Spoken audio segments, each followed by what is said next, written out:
Uma das várias formas de definir o trabalho é a capacidade do homem em transformar a natureza ao seu redor, e, quando analisado por esse viés, notamos que a nossa evolução como sociedade é diretamente proporcional à evolução do trabalho. Entre tantos avanços, o principal que podemos citar aqui é a indústria.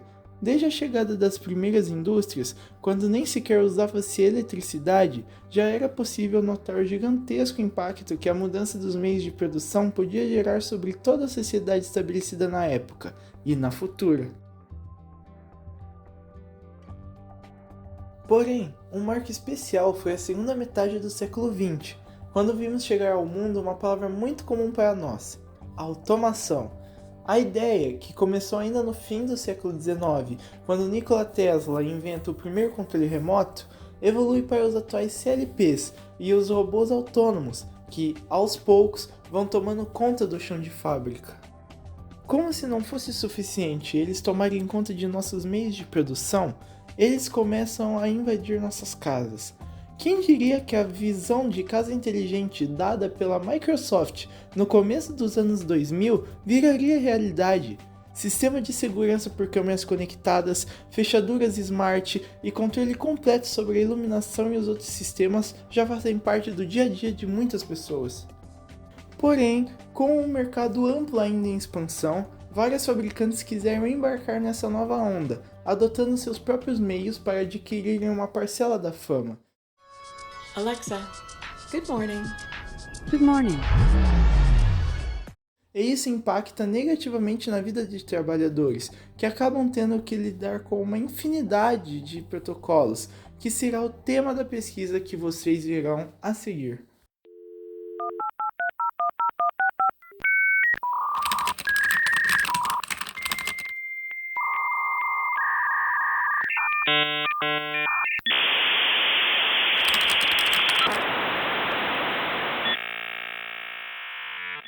O primeiro passo, fundamental para entender o problema que acontece nas indústrias e domicílios que optam por automatizar os processos, é saber o que é um protocolo de comunicação. Ele nada mais é do que uma espécie de código ou ordem que caracteriza o formato, a sincronização, a sequência e a detectação de possíveis erros e falhas nas transmissões entre as entidades. E para uma melhor compreensão, pode-se utilizar da seguinte analogia. Assim como todo país, o povo brasileiro utiliza um idioma principal para se comunicar. E apesar de algumas pessoas saberem falar outros idiomas, uma forma certa de conseguir conversar com qualquer um no Brasil é utilizando o português, que é o idioma oficial, mesmo com a diversidade étnica, racial e cultural que é presente no território. Porém, não basta sair simplesmente falando qualquer coisa, pois há uma série de regras, normas e padronizações que devem ser seguidas para o entendimento de todos.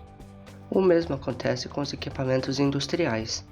Quando se trata de redes de comunicação, os fabricantes definem um padrão universal de comunicação para os seus dispositivos. Esse padrão é chamado de protocolo, que nada mais é que um conjunto de regras e procedimentos que controlam a troca de dados entre as máquinas e os sistemas de automação. Essas regras garantem que as conversas entre os dispositivos sejam eficientes e sem perdas. E para que dois ou mais computadores possam se comunicar em apenas uma rede, eles precisam falar a mesma língua, ou seja, usar o mesmo protocolo. A existência de comunicação requer pelo menos um canal, um emissor e um receptor, todos capazes de utilizar de um único protocolo. A história dos protocolos de comunicação começou a partir dos anos 80. Nos anos 90, a internet se tornou o principal candidato a ser o protocolo principal. De onde veio a internet? Foi a ARPANET, construída em 1969 para a transmissão de dados militares sigilosos e interligação dos Estados Unidos. Na década de 80, o acesso à ARPANET foi ampliado para várias universidades e centros que possuíam supercomputadores nos Estados Unidos, e o conjunto de protocolos da internet, o TCP e o IP, foram introduzidos como o protocolo de rede padrão.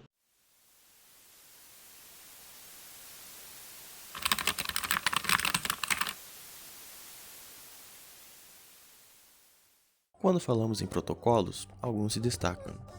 Na automação industrial temos o Modbus, o CANopen, o DeviceNet, o Profibus, o HART e o Ethernet IP. O engenheiro Eduardo Ozal Nagabe, que trabalha na Seletra Automação e Robótica, destacou por meio os protocolos CANopen e Profibus.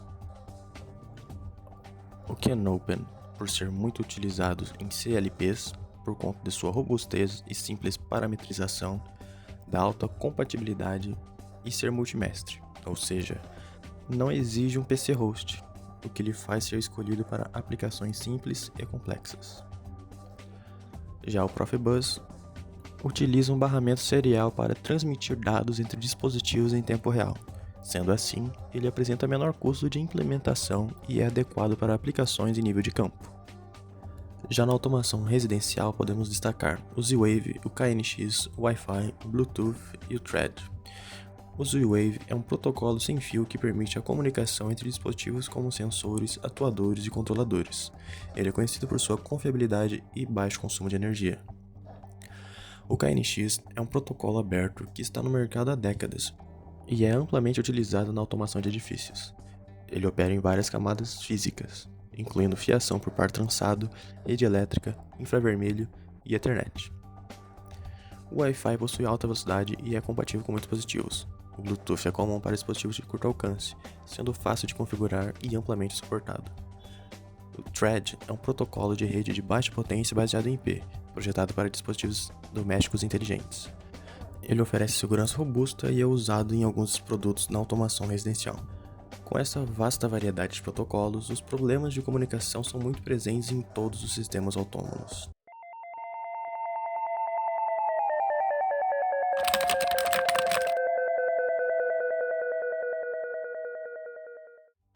O uso excessivo de protocolos de comunicação pode causar vários problemas, principalmente em termos de complexidade e eficiência.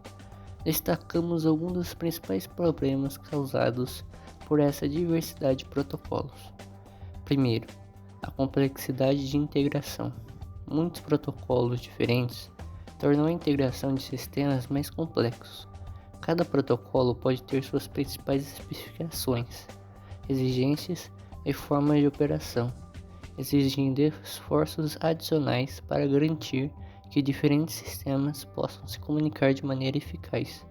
Isso pode resultar em maiores custos de desenvolvimento e manutenção. Segundo, problemas de interoperabilidade.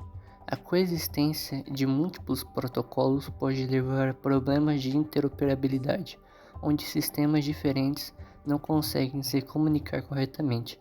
Isso é especialmente problemático em redes heterogêneas, onde dispositivos e aplicações de diferentes fornecedores precisam trabalhar juntos.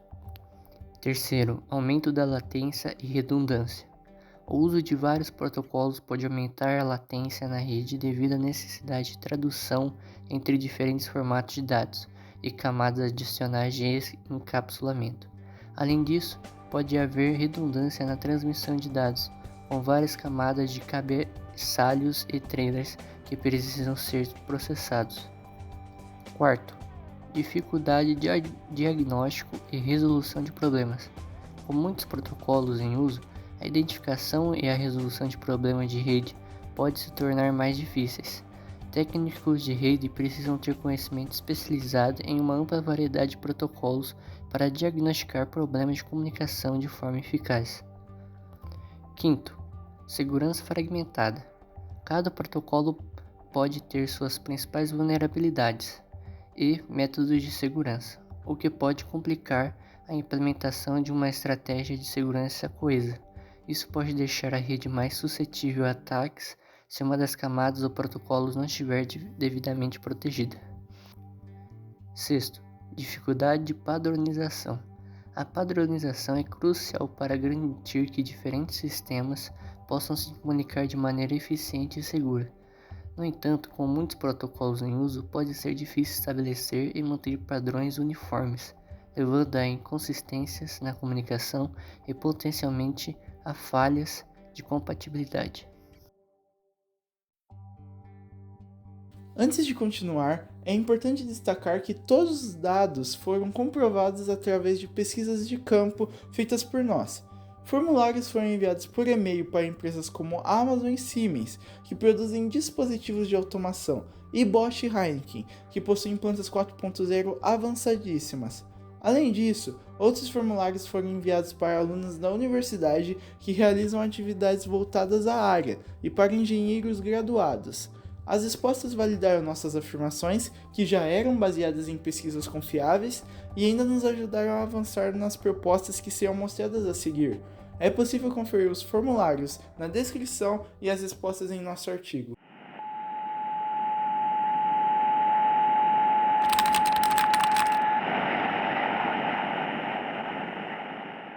Tendo isso, mais as informações já apresentadas nesse vídeo, nosso grupo imaginou duas possíveis soluções para o problema em questão.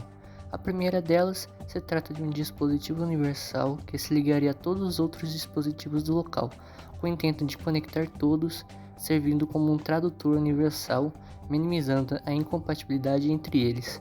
A verdadeira ideia é implementar um software tradutor dentro desse dispositivo, com o intento de receber protocolos de um determinado sistema emissor, traduzi-los para diversas outras linguagens de protocolos e enviá-los para outro sistema, usando a linguagem do sistema receptor. Assim, esse dispositivo não seria um controlador, mas sim um intermediário tradutor.